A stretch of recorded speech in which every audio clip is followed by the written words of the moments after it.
என் நாமத்து நிமித்தம் எல்லாராலும் பயக்கப்படுவீர்கள், முடிவு பரியந்தம் நிலை நிற்பவனே ரட்சிக்கப்படுவான். இந்த எல்லாராலும் பயக்கப்படுவீர்கள் அதெல்லாம் விட்டுருங்க. கடைசியாக ஒரு வார்த்தை சொல்றாரு, என்னன்னா முடிவு பரியந்தம் நிலை நிற்பவனே ரட்சிக்கப்படுவான். இந்த ஒரு வார்த்தை தான். இன்னைக்கு நம்ம அந்த வார்த்தையை தான் எடுத்து தியானிக்க இருக்கிறோம். இன்னைக்கு இந்த செய்தியினுடைய தலைப்பு என்ன அப்படின்னா, முடிவு வரை நிலைத்து. முடிவு வரை நிலைத்து. சொல்லுங்க வாழ், நீ நிலைத்திருக்கணும். அப்போதான் ரட்சிப்பு என்று ஆண்டவர் சொல்றார், ரட்சிக்கப்படுவான். இப்போ முடிவு வரை நிலைத்தில்லை அப்படின்னாக்கா அந்த ரட்சிப்பு கிடைக்காது. இப்போ இந்த ஒரு வார்த்தையை இன்றைக்கு ஆண்டவர் நல்ல அலசி ஆராயும்படியாக நமக்கு உதவி செய்கிறார். இந்த முடிவு பரியந்தம் நிலை நிற்பவனே ரட்சிக்கப்படுவான் அப்படின்னு ஏன் சொன்னாரு, எதுக்கு சொன்னாரு? முடிவு பரியந்தம்னா என்ன, எதுல நிலை நிற்கணும்னு சொன்னாரு, ரட்சிக்கப்படுறதுன்னா என்ன, இப்படி இந்த 3 கேள்விகளை கேட்டு இந்த வார்த்தையில் மறைந்து கிடக்கிற சத்தியத்தை நாம அறிந்து கொள்ள போகிறோம். முதல் கேள்வி, முடிவு பரியந்தம் என்றால் என்ன? அது சில எல்லாம் பைபிள் டெர்மினாலஜியில் எழுதியிருக்கிறது. முடிவு பரியந்தம், பரியந்தம்னா என்னன்னு தெரியாது, முடிவுன்றது தெரியுது, பரியந்தம்னா என்ன, முடிவு பரியந்தம். ஸோ இதெல்லாம் தெரியாததுனால்தான் அநேக வார்த்தைகள் நமக்கு புரிந்து கொள்றதுக்கு கெப்பாசிட்டி இல்லாமல் போகும். இப்போ நம்ம இந்த வார்த்தையை நம்முடைய நடைமுறை தமிழுக்கு மாற்றிக்கொள்ள வேண்டும். எப்பயுமே நீங்கள் படித்தாலும், பைபிள் படித்தாலும் சரி, அதை தியானித்தாலும் சரி, உங்களுக்கு ஒரு வார்த்தை புரியல, தமிழில் தான் இருக்குது, நமக்கு அதுவே புரியல, அதை நம்முடைய நடைமுறை தமிழுக்கு மாற்றிக்கொள்ளுங்கள், அதை தியானம் பண்ணுங்க, அப்போ புரியும். முடிவு பரியந்தம் என்றால் என்ன அப்படின்னாக்கா, முடிவு வரை என்ன, முடிவு என்றால் என்ன அப்படி வச்சுப்போம். முடிவு என்னன்னா கடைசியா, அதுவும் தமிழில் தமிழ் அர்த்தம் சொல்றோம். முடிவுக்கு இன்னொரு பதம் கடைசி வரை. சரி, கடைசி வரை அப்படி நம்ம புரிஞ்சுக்கிற மாதிரி. கடைசின்னா என்ன, அதான் நாங்க மறைந்து கிடக்குது. ஆனா கடைசின்னா இதை பாருங்க, நம்ம வாழ்க்கையினுடைய கடைசி பகுதி, இல்ல வாழ்க்கையினுடைய முடிவு, இல்ல உலகத்தினுடைய முடிவு. அங்கதான் சொல்ல வர, உன் வாழ்க்கையின் கடைசி வரைக்கும் நீ நிலைத்திருக்கணும், அப்ப நீ காப்பாற்றப்படுவாய். அல்லது உலகத்தினுடைய முடிவு வரை நீ நிலைத்திருக்கணும். எது எப்ப முன்ன வரும்னு தெரியாது. ஒண்ணு வாழ்க்கையினுடைய முடிவு வரப்போதா, இல்ல உலகத்தினுடைய முடிவு வரப்போதான்னு தெரியாது. வாழ்க்கையினுடைய முடிவுன்னா என்னங்க, மரணம் தான். வாழ்க்கையினுடைய முடிவு மரணம். மரணம் என்ற முடிவு உனக்கு முதல் வரப்போகிறதா, அல்லது உலகம் என்ற முடிவு முதல் வரப்போகிறதா என்பது யாருக்குமே தெரியாத ஒரு காரியம். ஆமானா இல்லையா? எப்ப நம்ம சாவோம் நமக்கு தெரியாது, எப்ப உலகம் அழியுன்றது நமக்கு தெரியாது. இப்போ ஒருத்தர் சொல்லிட்டு வர்றார், மேக்ஸ் பண்ணிட்டு, மேக்ஸ்ல கணக்குல அவர் விஞ்ஞானி, அவர் மேக்ஸ் தப்பாதுன்னு எல்லாம் நம்புறாங்க உலகத்துல. அவர் கரெக்டா மேக்ஸ் எல்லாம் போட்டு பார்த்ததுன்னு 2026 நவம்பர் மாதம் 13ஆம் தேதி அவர் நெல்லில் முடியுது அவருடைய கணக்கு. அதுக்கு மேல கணக்கே இல்லை. அப்போ அவர் என்ன சொல்றாரு, உலகம் முடிஞ்சிடும்ன்றார். வர நவம்பர் 13 எல்லாம் பி கேர்ஃபுல். 2026 நவம்பர் 13 அவருடைய மேக்ஸ் முடியுது. அதுக்கு மேல அவரால் போட முடியல, முடிஞ்சிடுச்சுடா உலகம்ட்டார். இப்போ அது பிரபலமா இப்போ பேசிட்டு இருக்கிறான், ஆராய்ந்துட்டு இருக்கிறான். நான் என்ன சொல்றேன்னா, எப்ப எது வரும்ன்றது தெரியாது. இப்போ நவம்பர் 13 போன பிறகுதான் அது வரலன்னு தெரியும் இல்லையா?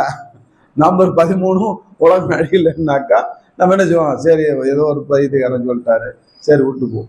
எத்தனையோ பைத்தியக்காரன் சொன்னானுங்க, அதே மாதிரி இவர் ஒருத்தர் அப்படின்ற மாதிரி நம்ம விட்டுருவோம் கேர்லெஸ்ஸா. ஆனா மரணம் என்பது எப்படியா இருந்தாலும் நமக்கு வந்துதான் ஆகணும்.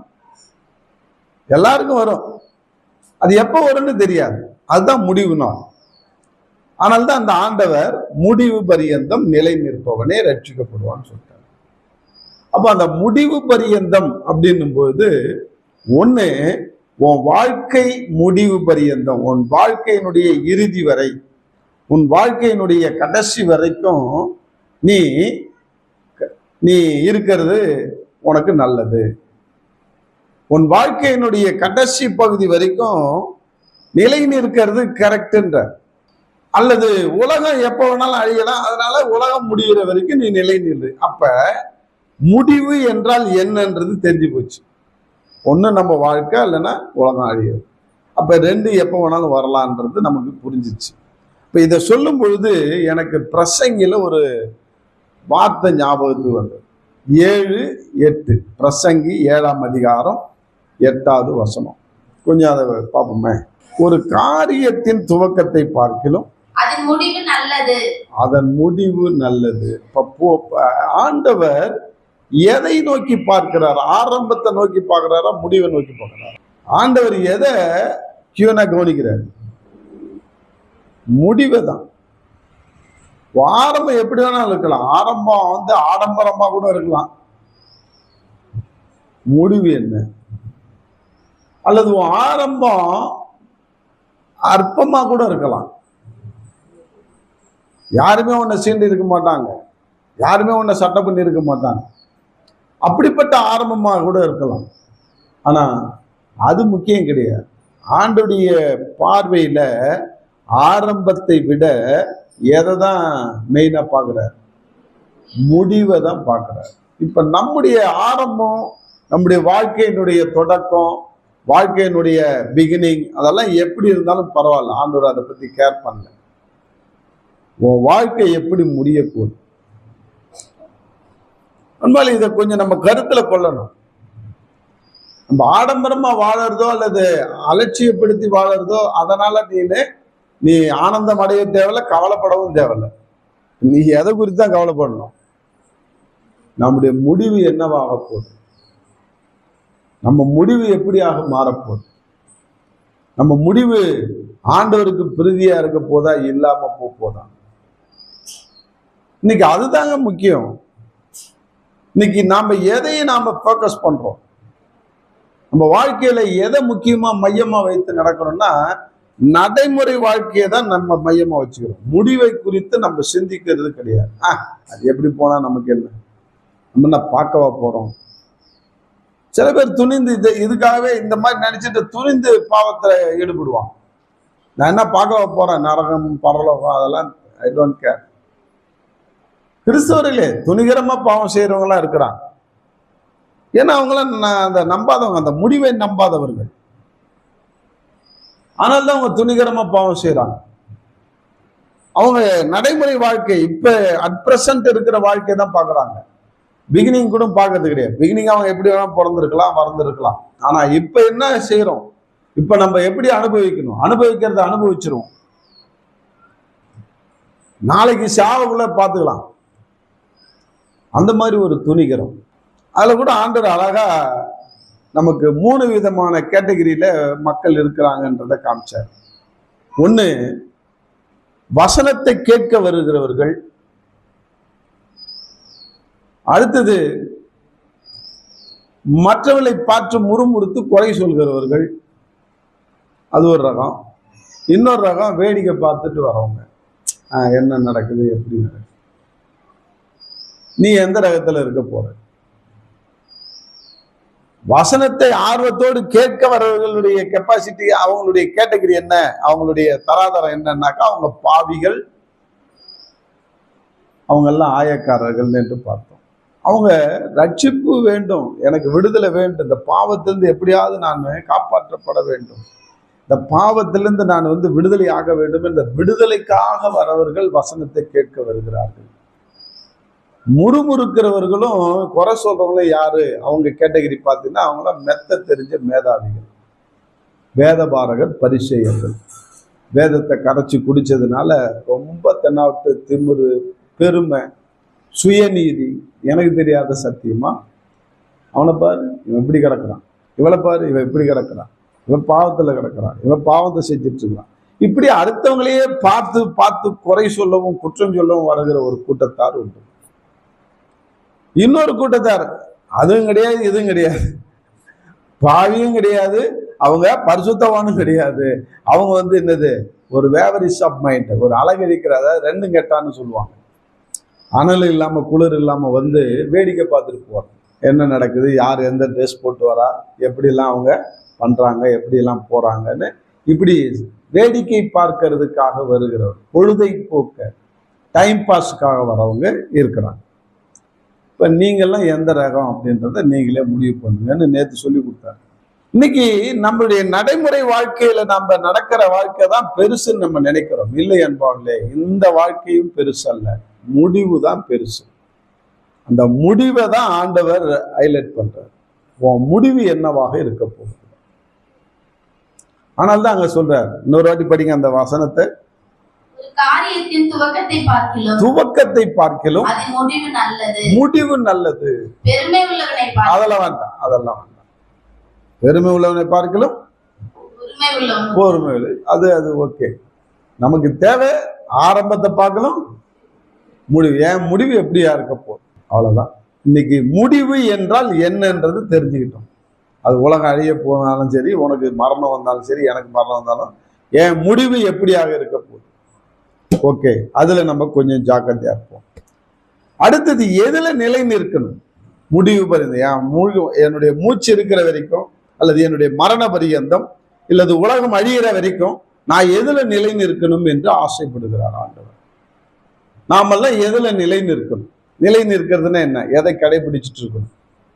நிலை நிற்கிறதுனா பதில் எங்க வருதுன்னா, அதே மார்க் எழுதின சுவிசேஷம் 13:31 படிக்கலாம். வானமும் பூமியும் ஒழிந்து போகும், என் வார்த்தை ஒழிந்து போவதில்லை என்றார். அப்ப வார்த்தை தான் கடைசி வரைக்கும் நிலை நிற்கிறது. அதானே? ஹலோ, இல்லையா சொல்லுவோமா? வானமும் பூமி கூட அழிஞ்சிடுமா, எது அழியாதான், அதை அழிக்க யாராலும் முடியாதுன்றார்.